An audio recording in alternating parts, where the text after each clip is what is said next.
Aking mithiin bilang isang Pilipino. Sa ating lupang sinilangan, magsisilbing magandang impluwensya ng mga kabataan.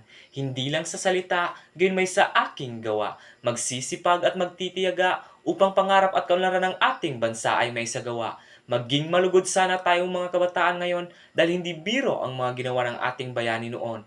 Magsilbing impluwensya sana ito upang mas lalo pa nating palagahan ang ating bansa kung anong meron tayo. Dahil kung meron tayong pagpapahalaga sa ating bansa, tiyak na kaunlaran ay maisasagawa.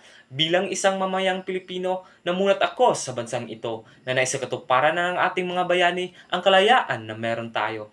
Gayon may ating palagahan ang nagawa ng ating mga bayani sa kasaysayan upang mahubog pa ang ating mga kakayahan at magsilbing aral sa ating patutunguhan.